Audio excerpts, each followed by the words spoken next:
especially if the Lions get off to a rocky start. And, you know, honestly, this season they could get off to a rocky start because they don't play their starters preseason for real. So, yeah, this offense, I don't know if this year they're going to change that philosophy. I know it's premature, but they play more preseason offensive snaps, you know, because they got a new offensive coordinator, or, you know, I was reading an article saying that they want to do 2 joint practices in preseason with two Pacific teams. So maybe that'll be good enough. So I don't envision a lot of switch up, but I do envision some changes, some verbiage changes. I know David Shaw's going to bring some different things in. I know, you know, John Morton's already talking about getting more explosive plays. They looking to be more explosive. In Denver last year was a lot more explosive than a lot of people thought they were going to be. You know what I'm saying? So, but yeah, he said, Dan Campbell basically said that the players make up the system, not the coaches. So he said that the players make up the system. The players are the ones that's going to make this thing hum and go. You know, Jameson, Gibbs, Benice Will, you know, some other offensive linemen, David Montgomery, St. Brown. He's saying that those guys are going to is what make the system the system. That's what he said. He said those guys are what make the system the system. He said not the coaches, not the players. He said the system is the players. So no one coach is bigger than the system. Now, you know, maybe downplaying the coach and overselling the player, but the players are. They make the plays. You put them in position to make the plays. They make the plays. So I get them. They players are the system. And without the players, you know, you don't have much of a successful system. And that's the God honest truth. Without the players, you don't have a system. But without a good coach to put them in the position to be in the system, then, you know, for the most part, you're in some type of trouble. So you kind of need both. But if you want one more than the other, you probably want the talent. Because a coach can't coach without no talent.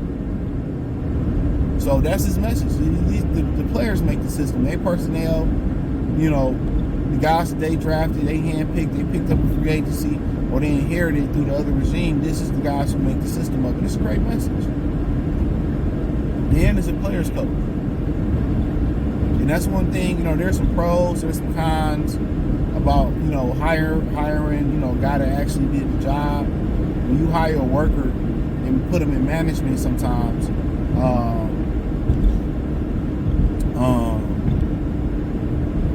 they have to learn to be stern and to learn to dish out discipline. You're not one of them anymore. You're not a worker anymore. I think Dan Campbell has always had that. He has respect. He disciplines his players the right way, and he understands what it is to be a player. He knows not to embarrass his players.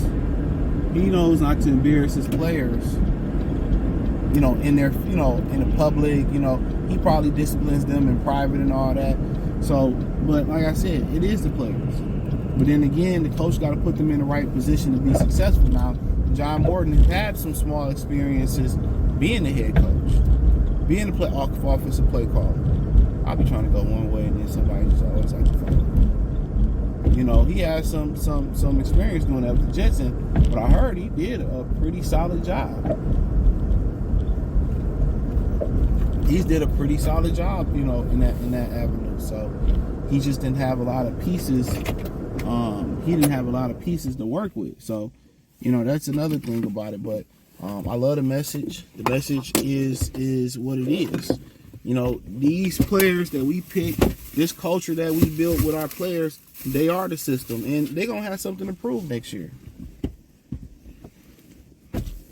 You know, they got and obviously Ben Johnson got something to prove. Everybody around got something to prove, and one of the things they have to prove is that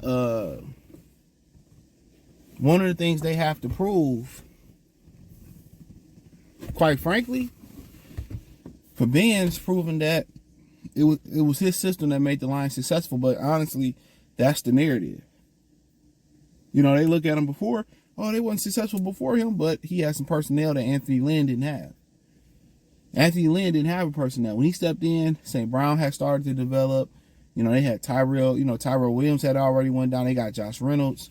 You know, Tyrell Williams went down the first game. That was the guy they was building their receiving core around until St. Brown came around. So he had a lot of weapons that other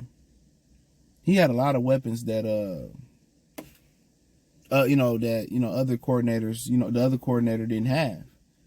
So, I mean, what we going to see in Chicago, they didn't bring back Keenan Allen.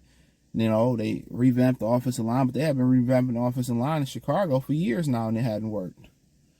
And the thing about it is, if you look at what, Brad Holmes done with the offensive line, he's drafted a lot. I think he redrafted a lot. Frank was already here, I believe.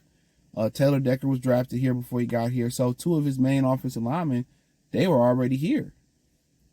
They are already drafted. And then, Graham Glasgow had been here. They brought him back.